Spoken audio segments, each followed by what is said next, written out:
After I put out yesterday's video, my friend Steve took a look at it and he told me that he felt like I had all the knowledge and everything that I need to be a better player, but it just takes a little bit of time, experience, and applying that knowledge mostly is what has to happen from here. And the problem that I have is that when knowledge comes in one ear, it oftentimes flows out the other side once I learn something new. It's hard for me to retain it all and apply everything because I just forget. I'm human. And I often find myself having to relearn things that I've already known in the past. And so what I've done is make a list here. I call this my pre-fight checklist. You know how pilots have a pre-flight checklist? We have a pre-fight checklist. And I originally made this in a Discord. I have like a Discord server that's just me, and I just put notes and stuff in there, but I figured Google Drive is a better way to present it to you. And so we're gonna go through point by point, and some of them we're gonna have to stop and I'll show you in training mode because they're a little bit more ambiguous and hard to visualize just based on me telling you a couple of words. The first one is to space yourself properly to whiff punish, and let's take a look at that. Also, because I'm in the middle of this little character crisis where I'm choosing between two different characters, I think a video like this where I can just show you things that work on all characters is really useful because I know a lot of you have trouble picking your own characters as well. So first thing is to space yourself properly to whiff punish, and to whiff punish a button that you think is coming. So for example, I have Ken set to do walk forward, stand, heavy kick. Some Ken players like to do this because, you know, they might get a crush counter or something. They'll just walk forward and press stand, heavy kick, and hope that you're not really paying attention. And maybe you'll block one of them and you realize, hey, this guy's just walking forward and pressing a big ass button. So what you want to do is just space yourself outside of it and go for a whiff punish.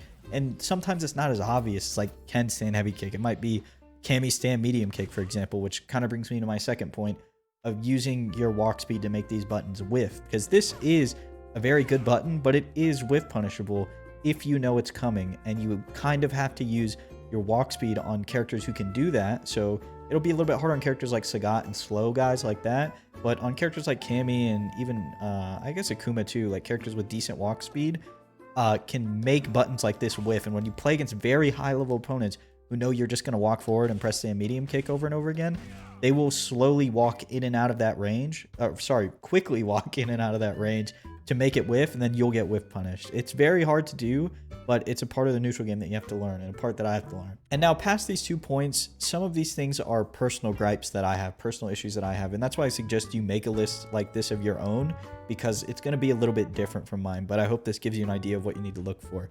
My third point is to pay attention to what you're getting hit by, and this kind of gets into reading your opponent and like adapting. At a very basic level, if you just think about what am I getting hit by and how am I taking damage, you'll start to play around your opponent's habits like instinctively, because obviously you don't want to take damage, right? It's a very baseline place to start when it comes to reading your opponent.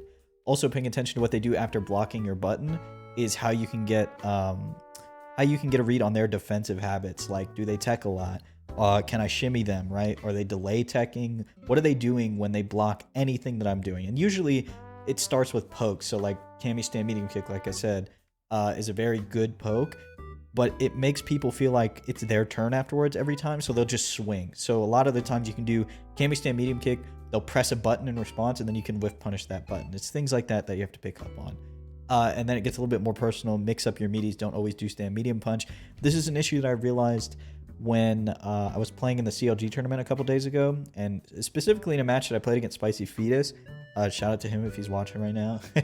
But I noticed that every time on his wake up, I would always just meet it with stand medium punch, just 2 of them. I wasn't even staggering it. I wasn't mixing it up. I just got used to doing that because it's +3. It's a very safe thing to do. +3. He didn't get hit. Oh, well, not my turn anymore or something like that. You kind of get caught up doing that. So you just have to remind yourself not to get too predictable when it comes to your offense. As far as this little paragraph right here, this is all just Cammy specific stuff, things that I want to remind myself to use a little bit more, and what to do with people who delay tech, right? So you're doing a little bit more shimmies, and then if they want to press, you can do back medium punch and maybe catch them pressing with little frame trap. Just some Cammy specific things. And it says among the others listed in the other channel because I have, like I said, this is from a Discord chat. So I have another channel. It's just a bunch of Cammy stuff. And I put here, this will work. This paragraph works until they start pressing and it gets very obvious, because what happened was I would do stand light kick and then I played against an Akuma player who would just always 3-frame after the stand light kick, and he would catch me. Like my frame trap wasn't tight enough or just didn't work against 3-framers, and he would just press every single time. And I was like, I don't even know what to do. Like I'm so caught up in the autopilot of this offensive string that I wrote here that I'm just going to keep doing it and losing. So I had to put this note in here. Stop doing it if it gets obvious, and, you know, obviously go to some other media options. This is a big one. So when you're standing at a distance, keep in mind what can they do at this range. This will help you read your opponent as well. Let me kind of give an example of this one in training mode. So at this distance, for example, if I'm playing against this Ken, what I'm thinking is right now he's either going to throw a fireball or jump. That's it. That's how you start to get a read for somebody, because if I'm always standing at this range and he's always jumping, then I have time to think about anti-airing, because it's not second nature to me yet, right? My anti-airs aren't the best, but I have time to think about it and react if he jumps from here. And if he throws a fireball, then I have time to do this to go through the fireball.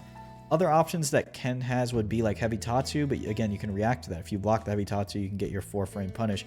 This starts to get a little bit different when you pick other characters. Obviously, everybody has different options. Characters like Poison from this range could maybe do Crouch Heavy Punch, or her little flip thing where she goes over you.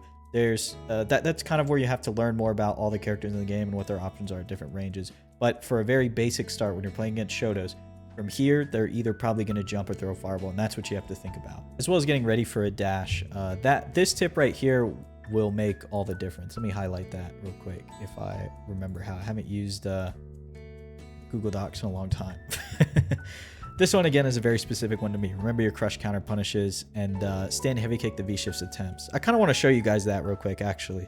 So obviously in this game, this is something very basic that I just never did, but when somebody does a DP, right? They do a DP and you block it, it leaves them in a crush counter state. And you can get a big combo with a crush counter like this. And that gives you V meter, it also gives you a lot of damage. But usually in a real game, I'll just panic.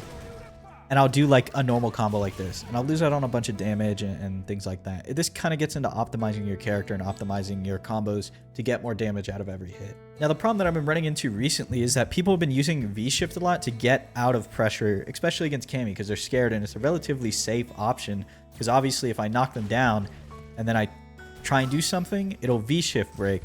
But what people do is just every single time they get up, they V-Shift, right? So what I can do is let them V-shift, and then you get a crush counter, because V-shift leaves you in a crush counter state if you don't get the break.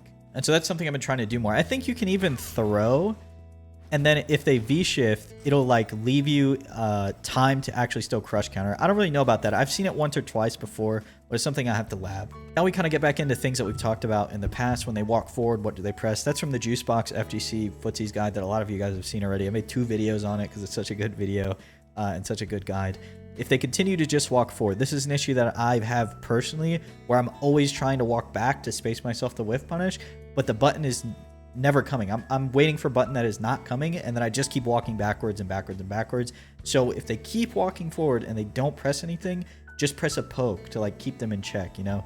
And use pokes to take up space, not defensively. That means when you are walking back, I'm not throwing out defensive pokes as much. I'm using these pokes to take up space. I'm using them to be offensive and to get some type of advantage out of them. We've got to highlight this bottom one as well, because it has made all the difference for me lately. You have to gauge their tempo, and if it's wild and random, do not play neutral. Instead, just remember to block and punish and calm the storm. Make them respect you by playing a little bit more solid. You don't have to play this back and forth game.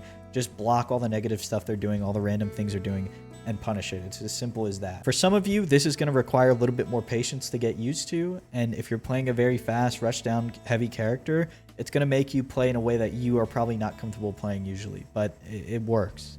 But that's my list. I really suggest you take this as like a template and make one of your own. Write down the things that you're learning, write down things that you're not very good at right now, and just read it before you play. Every day before you get on, just read it real quick. It's not very much.